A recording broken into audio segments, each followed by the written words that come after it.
Hello, drama diffusers. I am very excited. As part of our new vlogging series, Cychology, we're going to take questions from you, either in person when I'm out talking, or you can email me at info@cywakeman.com.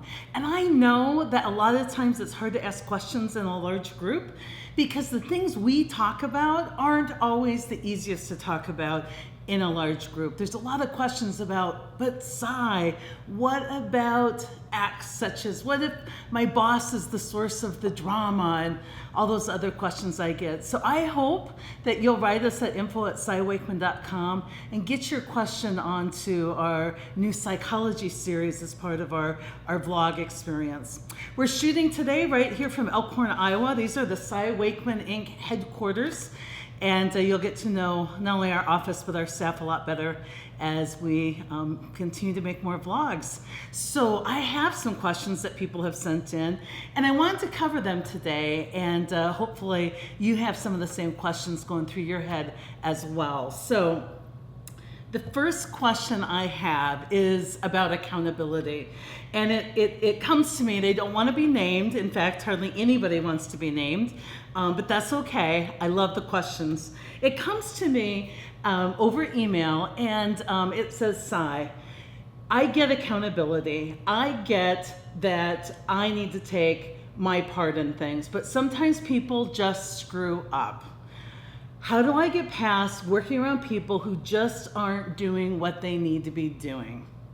Now, we actually have a word for this. It's called reality. And most of us talk about the reason we can't succeed is that people screw up, or my boss doesn't give me good directions, or I don't have the most talented team. But you know what? I'm in 200 companies a year. And not one person's come up to me and said, I have the perfect, most supportive boss, the most talented team. Come on. Your circumstances aren't the reasons you can't succeed. They're the reality in which you must succeed. And there's always a place to find your accountability. I remember one phone call I made, and it was after a horrendous day in my professional life. I picked up the phone, I was near tears, and I called my friend Kathy, and I said, Kathy, I've had the worst day ever. And it started with, I hate, and I won't name the airline because I really love them, but that day, I hated this airline. Why? Because they had lost my bags. You know what that caused me to do? I actually had to present to a group of people in my pajamas.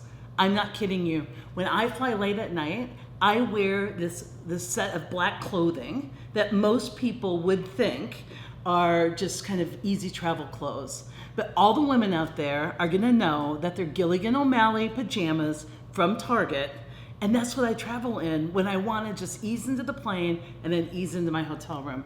So I get to the airport, check in my bags, get on the plane, land in Austin.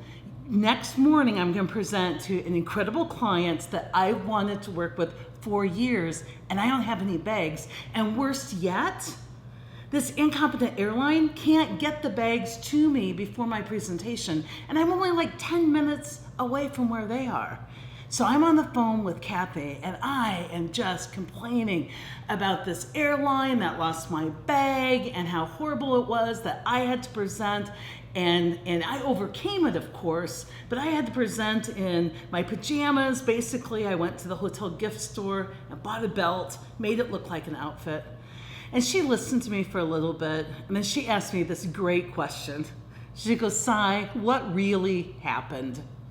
See, most of the stuff we're upset about never even happened. Our ego is a filter, and it's an inaccurate filter of the world. Our ego always filters things to paint ourselves as the victim. We're never the villains, right? We're always the victim.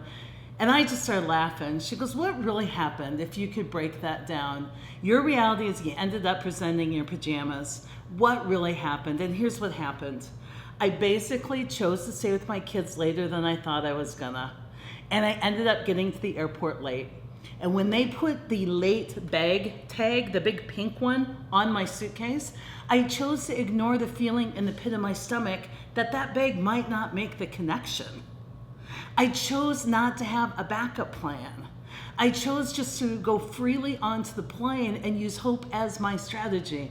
And the accumulation of all of my choices basically had it ending up that I presented in my pajamas to a key client. Now, the key client, I adore him today. Those of you from Herman Miller, you'll know that you're one of my key clients, and that was our first meeting. I met your boss way back in the All Steel days. But I would tell you that even though my bags got lost, and that wasn't my doing, I didn't see my bags for another couple days.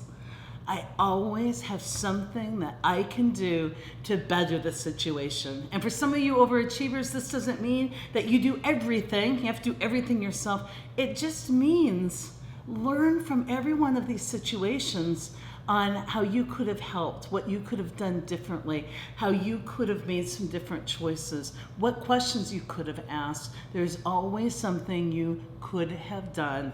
And guess what? People will screw up. You can succeed anyway.